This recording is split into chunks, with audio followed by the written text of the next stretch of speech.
अस्सलाम वालेकुम नाजरीन, गिरदो पेश पर आज की वीडियो के साथ मैं हूँ रज़ीउद्दीन रज़ी। आप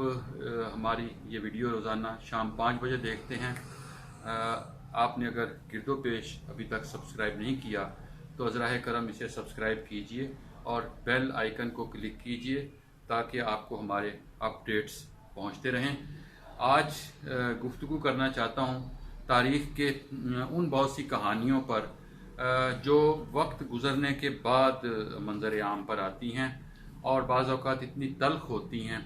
कि उनकी हकीकत जब सामने आती है तो हैरत होती है। ये इसलिए याद आया कि पिछले हफ्ते के दौरान बहुत सी किस्तों में 4-5 किस्तों से ज़्यादा थी जिसमें इरफान सिद्दीकी साहब ने कालम निगार हैं और साबिक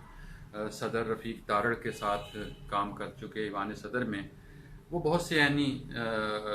शाहिद हैं बहुत से तारीख़ी वाक़यात के। उन्होंने जून के महीने में उन वाक़यात को दोहराया जब साबिक़ डिक्टेटर परवेज़ मुशर्रफ, जो आज भी बगावत के मुकदमे में मफरूर हैं पाकिस्तान से, और मफरूर भी रज़ामंदी के साथ हैं क्योंकि हम उनका कुछ नहीं बिगाड़ सकते, वो पाकिस्तान की फ़ौज के साबिक़ सरबराह हैं। वो उन्होंने इरफान सिद्दीकी साहब ने परवेज़ मुशर्रफ के दौर की वो कहानी लिखी जब परवेज़ मुशर्रफ ने एक मुंतखब सदर पर रफ़ीक तारड़ साहब पर दबाव डाला कि आप इस्तीफ़ा दें, और चीफ़ एग्ज़ेक्टिव के ओहदे पर फाइज थे परवेज़ मुशर्रफ साहब और वो ख़ुद सदर का मनसब संभालना चाहते थे मुल्क के वसी तर मफाद में। और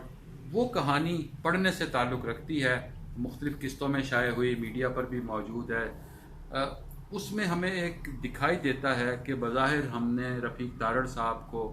हमेशा तज़हीक का निशाना बनाया। वो मुंतखब सदर थे लेकिन चूँकि वो नवाज़ शरीफ के ख़ास लोगों में से शामिल थे और नवाज़ शरीफ और शरीफ ख़ानदान के जानिब से बाज़ मामलात में और अदालती अमूर में ही हमने उनको ब्रीफ केस संभाल कर मुख्तलिफ दौरे करते भी देखा, कोयटा तक वो गए थे, लिहाजा हमने उनका ये पहलू देखा। लेकिन हमने एक और पहलू जो सामने आया वो उनका उस आमिर के सामने डट जाना था और इस्तीफ़ा देने से इनकार करना था। वो डिक्टेटर जो किसी को किसी भी वक्त मरवा देता था, जिसने बुगटी साहब को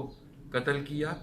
अकबर बुगटी को पहाड़ों में कत्ल किया, और उसके बाद जिसने बहुत से लोगों को कराची में वकला तहरीक के दौरान मौत के घाट उतारा, और उसके बाद उसने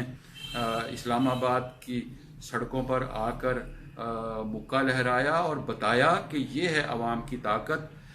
उस सदर ने, उस भगोड़े ने किस तरह रफ़ीक तारड़ साहब पर दबाव डाला,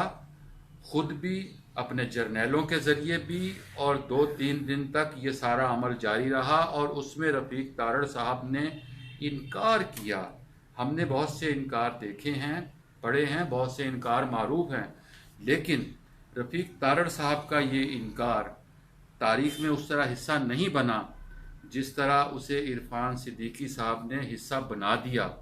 और उसके बाद रफ़ीक तारड़ साहब का कद कहाँ पहुँच गया,